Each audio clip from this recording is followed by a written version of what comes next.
Hello बच्चों, चलिए प्रश्न को देखते हैं। प्रश्न है, परमाणुओं की उपसंयोजन संख्या क्या होती है एक घनीय निबिड़ संकुलित संरचना। तो हमसे यहाँ पर पूछा गया है घनीय निबिड़ संकुलित संरचना की उपसंयोजन संख्या।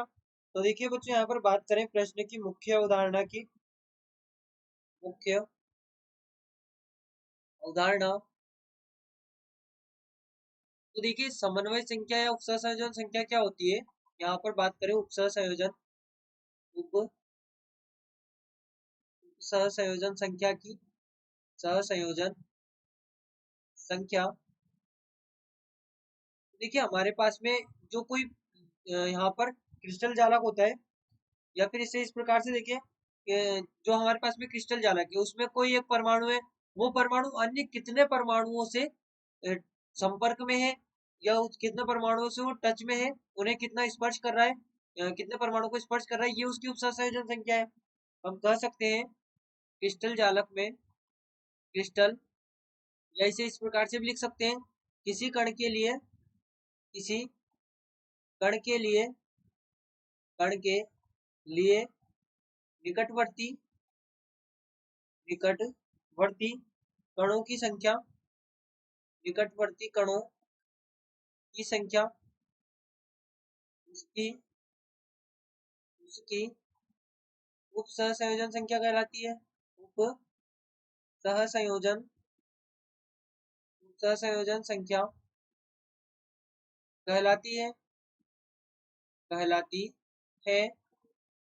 तो बच्चों, ये हमारे पास में होती है सीसीपी संरचना, यानी ये घनीय निबिड़ संकुलित संरचना। इसे यहाँ पर हम क्यूबिक क्लोज पैकिंग भी कहते हैं। क्यूबिक क्लोज पैकिंग, जिसे घनीय निबिड़ संकुलित संरचना कहा जाता है।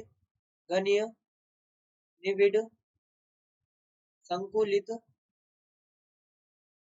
संरचना इसे यहाँ पर कहा जाता है।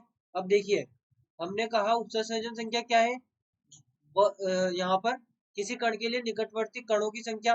मान लीजिए हमारे पास में ये कण है, ये हमारे पास में एक कण है, हम इसकी उपसंयोजन संख्या की बात कर रहे हैं।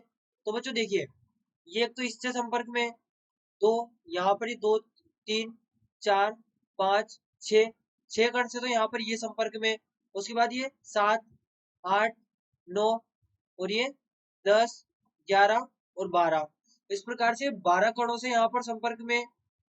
यहाँ पर एक कण अन्य निकटवर्ती 12 कणों से 12 कणों से संपर्क में है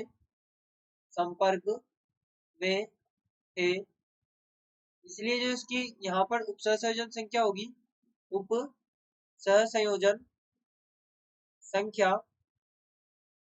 वो यहाँ पर होगी 12। उपसंयोजन संख्या 12 होगी घनीय निबिड़ संकुलित संरचना की, और यही हमारे प्रश्न का उत्तर है। तो बच्चों, आशा करते हैं आपको प्रश्न समझ आया होगा। धन्यवाद।